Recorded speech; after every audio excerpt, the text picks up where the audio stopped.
कि इंडिया ने और अमेरिका ने आज कल में जो साइन किया है बीका का जो कॉन्ट्रैक्ट, वो हमारे लिए बड़े उसके खौफनाक वो हैं। वो नेक्स्ट लेवल पे कॉपरेशन के किए हैं। गौर करें कि ट्रंप की गवर्नमेंट जा रही है, कोई भी जाने वाली गवर्नमेंट से इतना बड़ा कांटेक्ट नहीं करता कि उन्होंने एक्सेस दे दी है, इंडिया देने जा रहा है अमेरिका को कि उनकी जोग्राफियाई पूरी जीआईपी सिस्टम यूज़ करके, तो उन्होंने जो मिसाइल दिए हैं और जो उनका सारा वो सिस्टम है, उन्होंने कहा जी उसकी वो रिक्वायरमेंट है। इंडिया बड़ा कंजर्वेटिव होता था, पर वो चाइना के मुकाबले में अब चूंकि मैच कर रहा है, अच्छी बात है हमारे लिए कि चाइना ने इंडिया को डिटर किया हुआ है, पर उसके लिए जो इंडिया अपना नेक्स्ट लेवल बढ़ा रहा है और बिलियंस ऑफ डॉलर्स खर्च करके हाईएस्ट लेटेस्ट अमेरिकन टेक्नोलॉजी जो आ रही है, उसके हमारे पे भी कॉन्सिक्वेंसेज हैं। सो हमें अपने खारजा अफगानिस्तान और ये इंडिया पे ये इन मसलों पे नज़र रखनी पड़ेगी। ये सारा जो तखरीबकारी भी है उसी के ज़्यादातर शाखसाने हैं, बलूचिस्तान में बड़ा ज़्यादा हुआ है और हम बहुत ज़्यादा इन बातों पे गौर नहीं कर रहे। एक तो महंगाई की वजह से फंसा हुआ है, दूसरा ये गंदी सियासत हो गई हुई है, तो इसको भी किसी को गौर करना है। आमिर साहब, क्या हर बार जो हम इंडिया पे डाल देते हैं, क्या ये भाई मैं इंडिया भी फैक्टर होगा, और भी बड़े फैक्टर होंगे, मैं ये नहीं कह रहा, मगर हमने तो अपने मुल्क की हिफाजत करनी है ना, गिवन सिचुएशन में वो करना है। हमें पता है कि ये हो रहा है, तो इसलिए और ये कोई बहाना नहीं लिया जा सकता कि इंडिया करा रहा है तो हमने उसको रोकना है, जो भी फैक्टर्स हैं। पर बात यह है कि ये इसलिए पेशावर का बड़ा खतरनाक है कि फिंगर्स क्रॉस्ड कि खुदा ना खास्ता ये आगे ट्रेंड जो नज़र आ रहा है कि पेशावर में केपी में पेशावर में लकीली जो है अर्बन सेंटर्स में केपी के ऊपर जो है ना, ये 2 साल पहले पेशावर में हाई कोर्ट के बाहर एक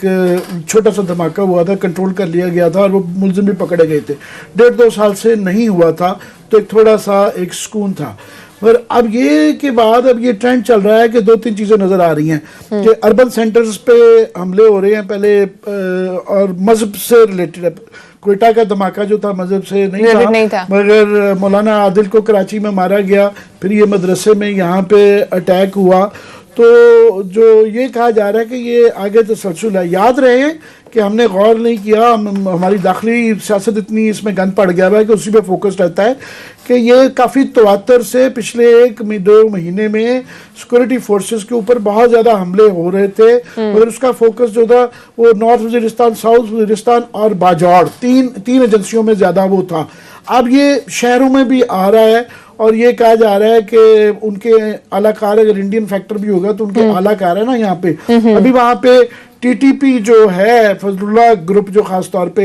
ये इनको वहाँ पे क्योंकि सुलह हो रही है तालिबान की और अफगान गवर्नमेंट की और अमरीकियों की मिलके, तो वहाँ इनको ये कहा जा रहा है कि इनके लिए जगह तंग होती जा रही है और वो यहाँ पे दोबारा स्पेस ले रहे हैं। काफ़ी सारे लोग जो पकड़े जाते हैं ना, वो दीर के रास्ते ये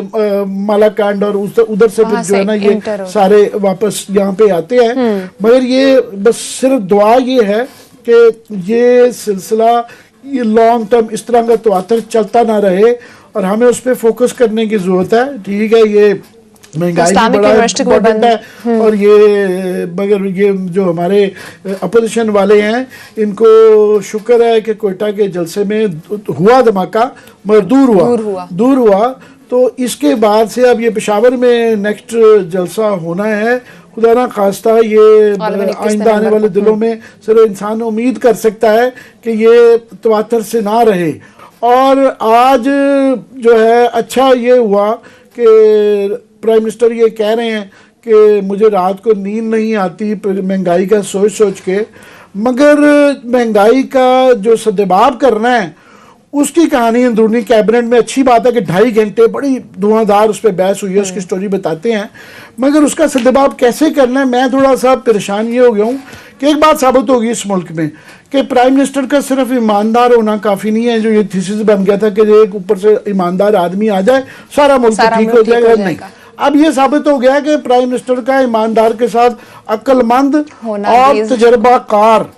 और सिस्टम का तजर्बा बहुत ज़रूरी है। यहाँ प्रॉब्लम एक नज़र आती है कि प्राइम मिनिस्टर की भी ट्रेनिंग ऑन द जॉब चल रही है और आधी से ज़्यादा कैबिनेट की भी ट्रेनिंग ऑन द जॉब चल रही है। फर्स्ट टाइमर्स को आपने फेडरल मिनिस्टर बना दिया है, आधे से ज़्यादा जो लोग हैं, तो वो एक उसकी वजह से जो ये महंगाई का कुछ तो होते हैं ना इंटरनेशनल फैक्टर्स हैं जी, कोविड चल रहा है, गंदम की वो है, मगर आज की जो अंदरूनी कहानी आपको बताएंगे, क्लास साहब भी पहले बताते रहते हैं, हम ये वीट पे और इस पे महंगाई इशू है, लोग इसलिए इसको आहिस्ता आहिस्ता समझना शुरू हो गए हैं क्या है। तो अंदरूनी जो डिस्कशन हुई है ना, उससे पता चलता है कि यहाँ पे दोनों मसले हैं कि इनकी जो है ना इनको समझ नहीं आ रही, सिर्फ रात को परेशान होने से, गौर व फिक्र करने से नहीं है, आपको राइट पीपल राइट पॉलिसी बनानी पड़ेगी, उसके बगैर हासिल नहीं होगा, उसके बगैर ये हल नहीं होगा मसला। स्पेशल असिस्टेंट फॉर बना दिया एग्जाम्पल जाता है। आज प्राइम मिनिस्टर साहब ने अपनी बेबसी का इजहार किया, महंगाई खास तौर पे गंदम की जो है,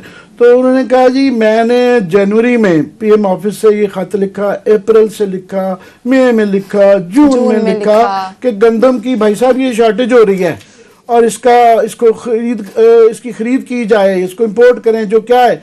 तो 17 लेटर लिखे प्राइम मिनिस्टर ऑफ पाकिस्तान, मतलब है कि वो उनकी टीम के अंदर दहशत होती थी, क्रिकेट टीम के अंदर, कि वो जब कह देते थे खान का मूड खराब हो जाए तो वो सबकी टांगें कांपती थी। तो यहाँ ये उस खान का जब वो 17 खत लिखता है तो टीसीपी ने, उन्होंने खुद कहा, बाकी सबने भी रुदात बताई, उन्होंने कहा मेरा ये हाल है कि टीसीपी ने मेरे ऑफिस से इतने 17 खत गए, किसी ने उसका, इन्होंने टीसीपी ने इंपोर्ट नहीं की, खरीद गंदम की लेट कर दी, जिसकी वजह से ये प्राइमरीली ये गन पड़ा कि गंदम की इस वक्त शॉर्टेज है और पॉलिसी का वो बना रहा। तो सब ने बाकी की चौधरी फवाद ने पहले भी ये बात की थी और कंसिस्टेंटली वो कर रहे हैं कि जनाब, आज उनके साथ इशरत साहब भी शामिल इसमें हो गए